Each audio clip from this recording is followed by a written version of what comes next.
Hey there, Mike Dunn, Editor-in-Chief of Tabletop, and I've got something very special to tell you about. It's a new crowdfunding campaign from Gooey Cube. It's called The Tomb of Gyzengax. It's a tribute to Gary Gygax and many of the legends that created the wonderful game that we all love to play. The link is right down here. Go hit it up, back it. You can't go wrong. This is John Farrell with Gamingtrend.com. I am continuing my series of interviews with tabletop designers with Adam Vass, the head of Worldchamp Games.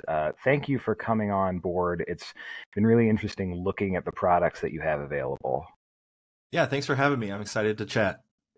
And you have a variety of things. A lot of what you're doing are kind of smaller zine releases, which seem like they're not exactly easier, but more sustainable because you're doing a smaller product with probably a smaller print run, but you've also started to expand into your own hardcover games with Necronautilus, which looks excellent. And the thing that first, when I was at PAX, just made my eyes pop out, and I walked right over, was 1978, The Night They Came Home, which is do I have it right, a 2-player horror game?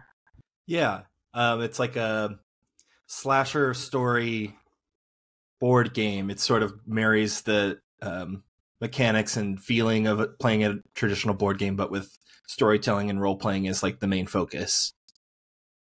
And the one thing that's not going to come through in this interview that I encourage people to check out is the art for all of these things. There is a real dedication in World Champ's work to the visual style. Everything looks excellent. 1978 has this very black and white with hints of orange, hand-drawn feeling, and that comes through in a lot of the zines as well. And you experiment a lot with art style in your products. I'm guessing that's kind of what your first goal was, to do more things with art, and I don't know how that then translated to role-playing games. Yeah. I've always been a visual artist since I was like a little kid, and when I was a teenager and playing in bands and stuff, I was always the one designing the record covers and t-shirts, and I still do that. My other life outside of games is still in music, and I'm in a band. I still do all of our shirts and tour posters and all that stuff. So, yeah, I'd always kind of intended or planned for visual art to sort of be my lifestyle. And when I fell into the world of tabletop games, I was already pretty well equipped in terms of understanding type and lettering and graphic design, but mixing that with the sort of I don't know what I would call it, but hand-drawn and different kind of art styles that I was already working with, and had friends who worked in similar distinct art visions. So it gives my games definitely their own visual language that's unique across the industry, and then even unique game to game across my catalog. Yeah, I think looking at a lot of the games you have available, if I just had them on a table, I would probably not assume that they all came from the same person. Some of them have similar elements, but there's a lot of experimentation in the art style, in the media that you're using, and probably in the game mechanics that come through too. Yeah, for better or worse, I like to make unique systems for most of my games. So almost every book and zine is entirely self-contained, especially when I was focusing on small press and zine stuff. They give you the opportunity to take a proof of concept and then like see it to a print product, versus something like you mentioned, hardcovers and boxed games, which are a little bit more of a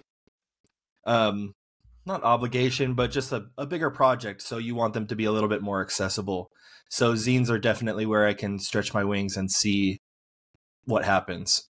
Yeah, there's a benefit and drawback to zines, that they're not going to have the same meat necessarily, but they are a lot less intensive to produce, so it gives you the freedom to experiment more and to do branch out with new ideas. And it's nice to see, because role-playing games have been caught in a loop for a while where you will release a book and then you will release supplements for that book, and then eventually you will stop and release a new edition or a different type of book. But I have seen a real explosion of the independent scene and of people using zines to branch out and try new things. Yeah, it's really great. It definitely lowers the barrier of entry too for a lot of people.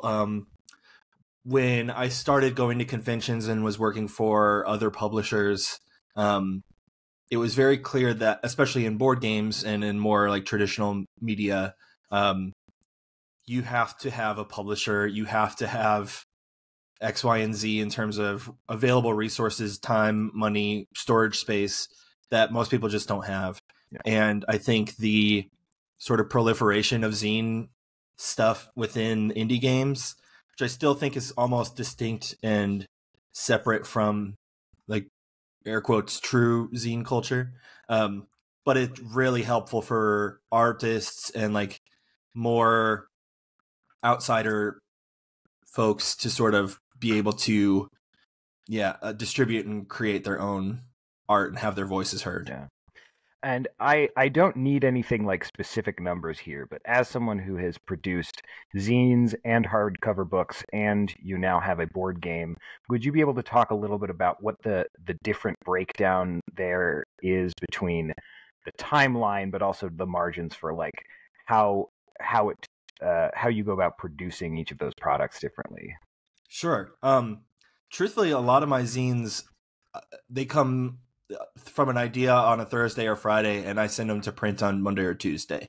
I mentioned my other life is in music, so with that comes this polarity of, if I'm on tour or something, I'm on tour and I'm away from home, and it's extremely less games focused. And when I'm not, I can do whatever I want. So I can develop a game, do the art, do the layout over the weekend, and have it be published.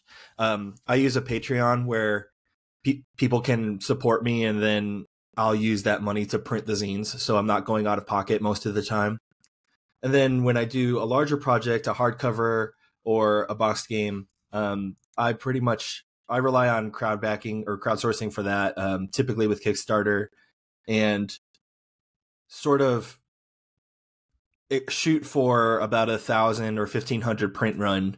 That will take probably, I'd say, between 3 and 6 months to write and develop. And then same with the printing, takes longer too, because you're printing more units. You're usually going to like a proper factory instead of like a zine printing I could do at home, or I could have a friend do with a nice printer or whatever. A hardcover book I have to outsource. So then you look at 2 or 3 month production timeline. And so those like tentpole games, which I refer to them as,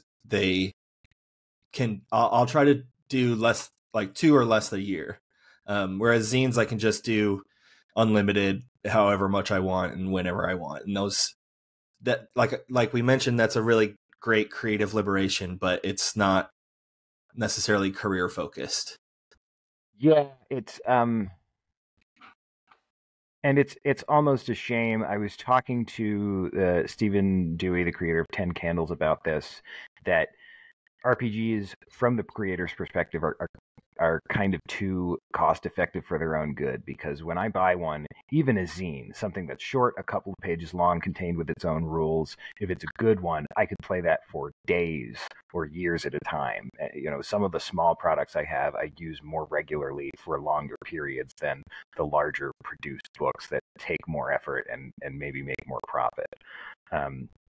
And yet, despite that, people like yourself are able to keep producing, and there seems like there is still a market who's interested in these weird ideas you have. And I say weird as a compliment, things like Soul Burner or Fishborg, where I don't, who knows if if people are interested in them, except clearly they are, because you're able to keep making them.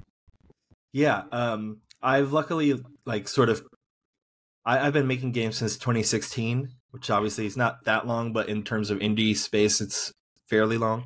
And I've been very grateful to sort of curate an audience of people who trust me, who know that it's weird, but they're along for that ride.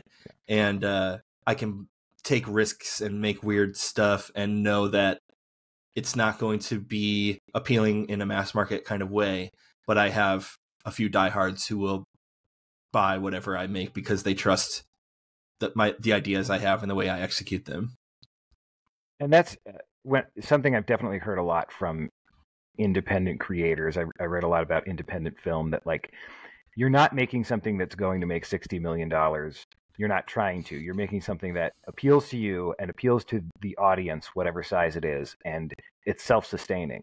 It's not. It may not be as profitable as it would need to be to give you a full career, but it's enough to make what you're trying to make and let you keep experimenting with these projects. Yeah, I think that's a good and realistic goal for a lot of indie publishers, because as long as you're not losing money and you're creating art, you're succeeding in my book. Yeah. Is it at all difficult to know that, like, the audience for this is small, and you put a game out there and then you don't necessarily know what kind of impact it's going to have or who's going to be playing it? But I'm guessing there's still a lot of value that you get out of the process of making it, putting these things together and laying them out. For sure. There's definitely a sort of process that I go through with most of my releases, in that way of being really into the project conceptually and being really inspired and making something that functions in the way that I want and is fun in the way that I want. It conveys the themes that I'm looking to convey, and then taking it to the public forum, I guess, whether it's crowdfunding or just publishing. And then almost always I go into it wanting to believe like this could be the one that crosses over, that gets people's attention in a different way. And that doesn't really happen. And then there's sort of the immediate feeling of disappointment that like my voice and my ideas are not being valued in the way that I value them.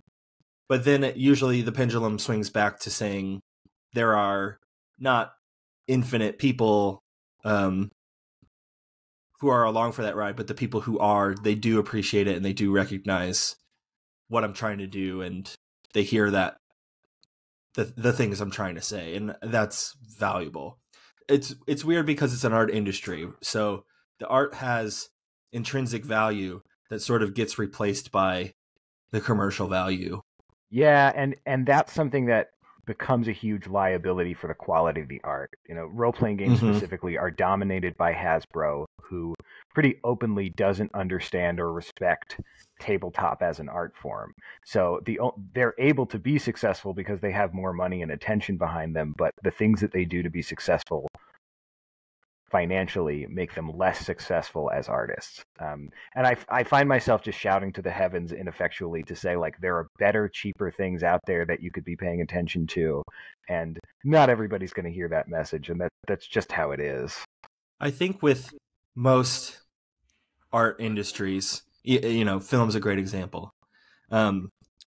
There are so many movies that come out that are incredible pieces of art that are not going to even go to your theater. Like, you don't even have that access. To just get your films in theaters is such a marketing trick, and especially with the sort of proliferation of like franchise theaters and AMC and stuff like that. And it doesn't mean that those art films and unique voices, they don't exist. It's just that you, as a appreciator of art, have to do a little bit more work, and I think that's where people tap out pretty quickly, unless you're already kind of tapped into that world, and then you're not the person who needs convincing anyway, and generally you're someone who's doing convincing to other people, because those folks who appreciate art and care a lot are generally very outspoken about the things that they care about, and they can help spread that that care and excitement to other people. So I think, yeah, it does a lot of value for me to focus on that ideal and say, like, I am an artist, and the people who care about the things I make are art appreciators, and that's great. That sort of crossover hope or expectation leads to, in theory, leads to people who care, more people who care less. Like, I think the sort of math here is I have a smaller number of people who care a lot more, and it would sort of equal out in terms of like net value, net like emotional value, to have more people who care less. But that doesn't emotional value doesn't translate to monetary value. And again, that's sort of a displacement of value in a system of capital instead of art for art's sake. Yeah, it's unfortunately a systemic problem that people don't have the time to learn about the things they would really be interested in, and they don't have the money to devote to those things. So they may be well-meaning, but they're going to take the thing that has the most marketing behind it because that's the only one that they have the time to find out about. For sure. And then you have like an additional factor, this sort of just cultural zeitgeist that is people talking about the Avengers at work, you know, like, and because it is so ubiquitous, it becomes something that you care about even if you don't care about it. I think that's kind of what D&D is. Well, and it is a shame that, like, something you'll hear as a common refrain from people is that they'll say, like, the positive work that I do with my own videos or my own writing just doesn't get the same engagement as complaining about what Wizards of the Coast is doing. Right. And really what should happen with Wizards of the Coast and Marvel isn't even hate. They're just not interesting enough for people to talk about, except that they're so big that you have to talk about them. Exactly. So it's very vapid. The conversations around those products are very rarely intellectual or there's a lot of critical analysis, like you said, but that's not necessarily, I mean, even the breath spent on criticizing a Goliath project like that is still in a way kind of wasted because it's time spent talking about something that doesn't affect you directly in that way. And this is something I wrote in an opener piece to a series of independent film criticism I've been doing, is that, like, there's so much complaining about specifically like Marvel and Amazon that is just advertisement for them. Where even if you're saying they're bad, you're centering the conversation on them and what they're doing instead of just trying to redirect it towards more interesting work that you might actually care about in a positive way. Yeah, it's a difficult needle to thread because I think in that same, you know, on the opposite side of that coin is when you talk about things that are more auteur or underground or whatever, a lot of those conversations unfortunately fall on deaf ears because they're people who aren't privy to or interested in those more kind of unique, I guess, or those conversations that are taking place in kind of outsider spaces. Yeah. And the one thing that has happened recently, which isn't turning the needle completely, but is making a difference, is the release of Morkborg, or Mjörkborg, however I'm supposed to pronounce that, and then the outgrowth of all this indie support for it. And that seems to have affected your work, because you've got a couple products that are explicitly compatible with it. And when I was at PAX, I was amazed at the number of similar small press designers who you walk by, you see that yellow and black, and instantly you see that they're a part of this movement, which was very nice. It seems like it was deliberate by the designers to create something that would bring other people in instead of something that would be exclusive and proprietary. Yeah, they do an excellent job of facilitating community. I think I often think about this thing I saw somewhat recently that was, you know, punks are good people cosplaying as bad people. And and that's always been my experience, is like punks and metalheads and outsiders in that way are, as counterculture, you're still sort of aware of and part of a greater culture, and that's just the nature of existence. But there is a concerted effort to do and be better, and I think they are a great example of that in the way that they foster community among other artists and designers, the way that they encourage younger and less privileged designers to sort of take their toys and run with it.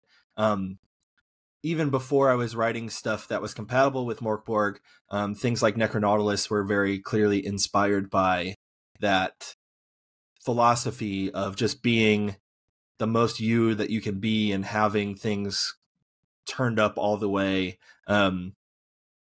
And I've always just been inspired by them in that way of making things for me that are loud and not reserved, and not trying to meet somewhere in the middle between what I think audience expects and what I want to do. It's just fully my thing, and they implicitly give creators permission to do that, because you can see that's what they did, and that's clearly something that works. For any of you who are watching this interview, it's just funny how recurrent this theme is, whether it's this and Hasbro or W.E.B. Du Bois and Booker T. Washington. If you're trying to play by the rules of the people who are most in power, it's not going to work. You have to form your own group, your own coalition to create your own community. And the creators of Morkborg did that. You know, I saw tons of 5e compatible products at PAX, but I saw almost as many Morkborg compatible products, which looked more interesting and stood out better. And it's so refreshing to see something that different start a movement and have it be self-sustaining. Where I saw a lot of people that said Morkborg is nice, but it's not really a game. It's a flash in the pan zeitgeist thing that's going to go away, and that has not been true at all. And I don't have a complete view of the market to know this is true, but I've seen a more consistent outgrowth of zines in general. A lot of people who are doing these smaller projects and being successful with them, because now people see you don't need a huge word count in order for a game to be good. I think there's also a lot of people who are making art for their own games that might not otherwise, who think that they are, air quotes, not good at drawing, or they don't like drawing, but it's something that they just sort of have inside them. And we mentioned earlier, like, because of life and society and capital and everything, they don't make time to foster those desires or to, work on those skills. But Morkborg, I mean, I think the art is great, but I think there's also very obviously, it's not the same type of art that you see in a 5e book or something, that sort of highly rendered idyllic fantasy. Like, yeah. It's scratchy, it's inky, it's bleedy, and that also implicitly encourages people to just take risks and do things that suit their needs and that suit their abilities. And I think that's really rad. And while I do have that visual arts background, and you mentioned very early, like, I love experimenting with visual arts, and every book I get an opportunity to say, like, what if this one was just in charcoal, or what if this was in something that I remember, like block printing, learning in school and never really picking back up. And now at 34 years old, I can pick back up and try it and see what works. And that's awesome. Like, it gives me another level of innate creative satisfaction to play with my toys, Yeah, and it's a good point, because it's something that you're told you have to put down as an adult. You either have to stop doing it, or you have to fit into this very specific vein of what is approved and successful. I won't name anything specifically, although I'm sure people can figure out what I mean, but there was recently a crowdfunded campaign that got over $4 million, and the art is so generic that it's not AI, but it might as well be. Just as like, yep, it is fantasy armor. Versus when I look at something like Necronautilus or Morkborg, I instantly have an idea of what you're trying to communicate, what the theme is, and also that there is an actual human being who put work into this and is communicating something to me. It's funny. I think there are a lot of parallels, but one that really clicks with me and with a lot of outsider artists is the sort of metal logotype, like the t-shirts that you can't read, and you have immediately, like, it is cool, it's a style, but it also conveys immediately to whoever's looking at it, if this is something that you are even a little bit curious what it says, right? Like, you want to try to decipher it, or there are obviously within that different styles in terms of like grindcore and death metal and like different inspirations and different styles that the letter forms have taken. But it is a flag to people who might be interested in metal that says this is something metal inspired. And yeah, you'll still always have normies who see that and say like that. I also know that's a flag for me as someone who's not interested in that stuff, that I'm just not going to engage with that. And for better or worse, the art of your game is that. And I think that sort of generic fantasy style to me says I'm not going to have fun reading this, and I'm not going to have fun playing it. There's this urge all over in corporatization where to make something successful, you have to shave off those edges that would make someone not interested in it. And the problem is that those are also the things that might specifically attract someone towards it. Yeah, it's very homogenized. Yeah. Like you're never really going to love something because it doesn't take chances, and it doesn't understand what specific things which might be asynchronous or might be unattractive to some people will make it more interesting towards its intended audience. I think that also goes back to that sort of misled expectation when I launch a game and I want it to be the crossover. Because, like we've said, I want people who are passionate and who care. And I think that amiability that projects like that take makes you, even the people who are interested in it, they're less invested because there's, yeah, like you said, less to hold on to, less edges, less something special. It does make me wonder, another thing that I'm just never going to know about the industry that I mention sometimes in these interviews is I know people will drop $100 or $200 on a Kickstarter, and then it gets to their door and it goes on a shelf, and that is the end of it. Which maybe I shouldn't be sad about it. I mean, somebody's getting paid for their art and somebody is getting the thing they want. But, you know, to me, role-playing games exist to be engaged with. They're there to be played and experienced. Yeah, I mean, I think that's true, but I also think what play is kind of subjective and fluid because I am a collector. I'll tilt my camera because I have an insane, this is just like a subsection of the games and stuff that I back and collect, and I'm never going to play them all. And I don't necessarily get them with the expectation that I will, but I do read them all. And I think that is like that sort of childlike picking up a book and rifling through it and imagining what it's like is an act of play and an act of care in a way too, because as mentioned, this is an art industry and I'm part of it and I'm an artist. So I'm engaging in different ways. But I think you're right that most of the games that are selling and being produced in this way aren't necessarily being brought to the table for full-length campaigns in the sort of expected way. But I think I like to manage that expectation with making my books and games very beautiful and having them function as collector's items and aesthetic, like art books and things that you can just flip through and that is still inspiring and valuable. Yeah, there's something really unique about RPGs in the way that you can't just have good art and you can't just have good prose. You need to have these things together while also mixing technical language, and layout is a unique skill to RPGs in the way that you're going to balance these things. Or you have to translate mood and rules at the same time with often not a lot of space. Yeah. And generally, like a lot of creators like myself are one-person operations. So that responsibility falls on one person to write and draw and lay out, and it ends up being like 12 jobs that you're doing on one project. Yeah. That works well for me because I have, again, a lot of that background and a lot of that interest already. Like before our call, I was watching a video about the history of sociology of fonts, of typefaces. And I'm sure that's interesting. It doesn't sound that, but I'm sure it actually is when you're watching right. it. And that stuff is interesting and compelling to me, and that helps me when I get to layout and I have to choose a typeface to do my headers and my body and stuff. But like you said, it also is conveying theme and setting and stuff. Like there are infinite considerations at every step of the way.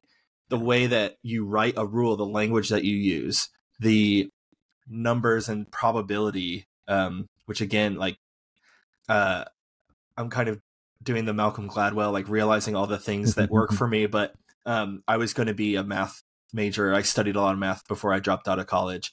And so the probability stuff around games and the sort of, I don't know, that stuff scratches an itch for me still.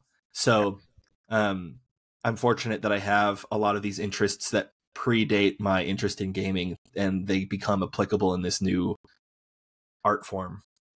Yeah, and that raises the question, which I guess you've partially answered, of why gaming, because there are a lot of things that you could do which would be interested in writing or art, but creating role-playing games, which is something that I think compared to a lot of art forms, people would assume is less rewarding, because you're making something that's difficult and less profitable and will have less of an audience, is the thing that you seem to be doing the most, at least outside of your full professional job. Right. To me, it's very rewarding in that, like most art, it's presenting an idea or something to an audience and asking the audience to then engage reciprocally. So like, there's more to, I compare games sometimes to like sad movies, right? If a movie makes you cry, that doesn't mean it's a bad movie. In fact, it probably was a great movie, but it just is playing with a different thing, and it's making you connect with the themes and the things that they're trying to convey through your own experience and your own lenses. With role-playing games and storytelling games, I'm explicitly asking you to say, like, here, take my ideas. I've kind of like curated them for you, but you're the ones who get to tell the story, and you get to make it yours, and you get to interject your own experiences and voices and creative influences into that world. And so in a way, it's a much more direct relationship between artist and art and audience. It's just one that I don't physically get to witness very often, because it takes place at a table that I'm not there at, but my voice is there and my art is there. So it is an ability for me to both write and create art, but it's also a tool by which other people can create their own art. Yeah, it's interesting because it's like you can have a painting or a film and people might be inspired by it or might have ideas about it, but with a game, the goal is it's only half done when you get it to them, because then they begin to create their own experience. And what is it like as a creator to have that, where you finish a game, but you know you're sort of not done? You're going to still have a relationship with the people who are playing it, and then you're going to start hearing about their experiences of interacting with it. It's really cool. It's very unique, because even if I finish a record and someone tells me they like the record or they like the song, like, that feels good. That's nice. But when someone says, like, here's the story that we told using your skeleton of a story, like, there's something uniquely connective about that. And as mentioned, it becomes this like cyclical conversation of me making the art. It inspires them. Their story is their art, and they tell me, and then that can inspire me further. It's really neat. It's really unique.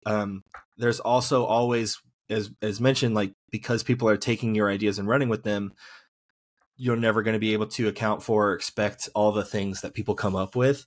And that is one of the coolest things about it. I think, in contrast, like, a painting that's misinterpreted might not feel as exciting or as neat as like a game that gets kicked around and becomes something else. Like, that's, like, to me as a designer and as like in the technical mind, really cool and really rewarding to see what people do with that inspiration. Does that... I haven't heard anyone talk about it in that way, that the last product sort of inspires the next project. Is that something that you're noticing, that you're working on different things or working on them in different ways because of the reaction to a previous game? Not always, but sometimes. I mean, I guess it's not a zero, but it does influence me, even if in so far as, like, it could influence me and say, I nailed that. I conveyed the thing I want to convey, and I don't have to retouch on this subject. But as mentioned, I do a lot of horror games, and even with 1978, like during the process of that and testing of that, there were seeds being planted in my brain of like, what if X? What if there were more victims? Like, what does this look like as a multiplayer, like 6-player game? What does this look like in a different era, like in the 90s? We called it 1978, obviously inspired by the original Halloween that came out that year. But with that, you have reboots and sequels and legacy franchise stuff. So what does a 1998 look like, and how is that distinct?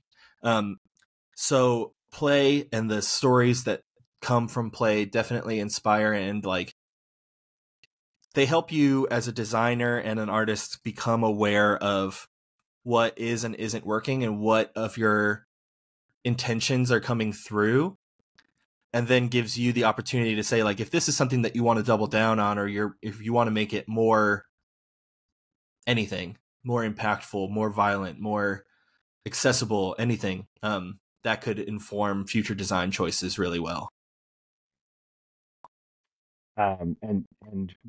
Speaking of 1978, which is relatively new, I want to just mention you have something coming out on Kickstarter in April, Bloodborg, your next project. Can we go over a little bit what your plans are for that, and what the major themes are going to be? Yeah, Bloodborg is a sort of 1980s inspired vampiric, like dark fantasy that runs on the backbone of Morkborg. With that comes that sort of punk Xerox art style, and mixed with that sort of like 80s punk and hardcore uprising. It's Lost Boys and that sort of like classic punk vampire look, but mixed with a lot of themes of sort of grassroots activism and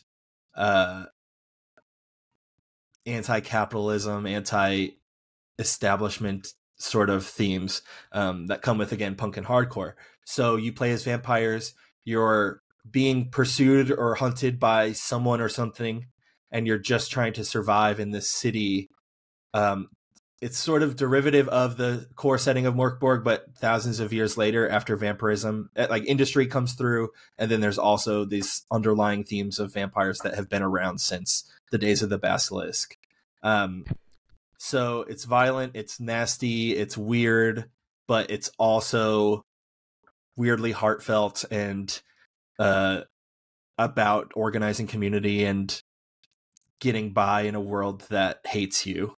And as with most of my games, it's one of those things where you can engage as be super gonzo and super actiony weird, or you can also really double down on some of the political and social themes and make that the focus of your game. And it's a spectrum, so anywhere in between in terms of how you like to engage with play.